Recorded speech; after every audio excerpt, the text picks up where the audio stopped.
Chapter 23. We say goodbye. Sort of. Camp went late that summer. It lasted 2 more weeks, right up to the start of the new school year. And I have to admit, they were the best 2 weeks of my life. Of course, Annabeth would kill me if I said anything different, but there was a lot of other great stuff going on, too. Grover had taken over the Satyr Seekers and was sending them out across the world to find unclaimed half-bloods. So far, the gods had kept their promise. New demigods were popping up all over the place, not just in America, but in a lot of other countries as well. "We can hardly keep up," Grover admitted one afternoon as we were taking a break at the canoe lake. "We're going to need a bigger travel budget, and I could use 100 more satyrs." "Yeah, but the satyrs you have are working super hard," I said. "I think they're scared of you." Grover blushed. "That's silly. I'm not scary. You are a lord of the wild, dude. The chosen one of Pan. A member of the council of—" "Stop it," Grover protested. "You're as bad as Juniper. I think she wants me to run for president next." He chewed on a tin can as we stared across the pond at the line of new cabins under construction. The U-shape would soon be a complex rectangle, and the demigods had really taken to the new task with gusto. Nico had some undead builders working on the Hades cabin. Even though he was still the only kid in it, it was going to look pretty cool. Solid obsidian walls with a skull over the door and torches that burned with green fire 24 hours a day.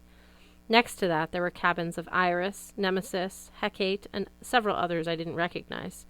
They kept adding new ones to the blueprints every day. It was going so well, Annabeth and Chiron were talking about adding an entirely new wing of cabins, just so they could have enough room. The Hermes cabin was a lot less crowded now, because most of the unclaimed kids had received signs from their godly parents. It happened almost every night, and every night more demigods straggled over the property line with satyr guides, usually with some nasty monsters pursuing them, but almost all of them made it through. "It's going to be a lot different next summer," I said. "Chiron's expecting we'll have twice as many campers." "Yeah," Grover agreed, "but it'll be the same old place." He sighed contentedly. I watched as Tyson led a group of Cyclops builders. They were hoisting huge stones in place for the Hecate cabin, and I knew it was a delicate job. Each stone was engraved with magical writing, and if they dropped one, it would either explode or turn everyone within a half-mile into a tree. But I figured nobody but Grover would like that. "I'll be traveling a lot," Grover warned, "between protecting nature and finding half-bloods. I may not see you as much." "Won't change anything," I said. "You're still my best friend." He grinned. "Except for Annabeth." "That's different." "Yeah," he agreed. "It sure is." In the late afternoon, I was taking one last walk along the beach when a familiar voice said, "Good day for fishing." My dad, Poseidon, was standing knee-deep in the surf, wearing his typical Bermuda shorts, beat-up cap, and a real subtle pink and green Tommy Bahama shirt. He had a deep-sea fishing rod in his hands, and when he cast it, the line went way out, like halfway across Long Island Sound. "Hey, Dad," I said, "what brings you here?" He winked. "Never really got to talk in private on Olympus. I wanted to thank you." "Thank me?" "You came to the rescue."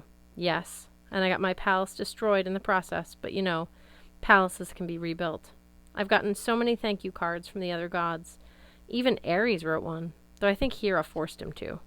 It's rather gratifying. So, thank you. I suppose even the gods can learn new tricks."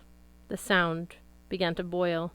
At the end of my dad's line, a huge green serpent erupted from the water. It thrashed and fought, but Poseidon just sighed. Holding his fishing pole with one hand, he whipped out his knife and cut the line. The monster sank below the surface. "Not eating size," he complained. "I have to release the little ones or the game wardens will be all over me." "Little ones?" He grinned. "You're doing well with these new cabins, by the way. I suppose that means I can claim all those other sons and daughters of mine and send you some siblings next summer?" "Ha ha." Poseidon reeled in his empty line. I shifted my feet. You were kidding, right?" Poseidon gave me one of his inside joke winks, and I still didn't know whether he was serious or not. "I'll see you soon, Percy. And remember, know which fish are big enough to land, eh?" With that, he dissolved into the sea breeze, leaving a fishing pole lying in the sand. That evening was the last night of camp, the bead ceremony. The Hephaestus cabin had designed the bead this year. It showed the Empire State Building, and etched in tiny Greek letters spiraling around the image were the names of all of the heroes that had died defending Olympus. There were too many names, but I was proud to wear the bead. I put it on my camp necklace. 4 beads now. I felt like an old-timer. I thought about the first campfire I'd ever attended, back when I was 12, and how I'd felt so at home. That, at least, hadn't changed. "Never forget this summer," Chiron told us. He had healed remarkably well, but he still trotted in front of the fire with a slight limp. "We have discovered bravery and friendship and courage this summer. We have upheld the honor of the camp." He smiled at me, and everybody cheered. As I looked at the fire, I saw a little girl in a brown dress tending the flames. She winked at me with red, glowing eyes. No one else seemed to notice her, but I realized maybe she preferred it that way. "And now," Chiron said, "early to bed. Remember, you must vacate your cabins by noon tomorrow unless you've made arrangements to stay the year with us. The cleaning harpies will eat any stragglers, and I hate to end the summer on a sour note." The next morning, Annabeth and I stood on top of Half-Blood Hill.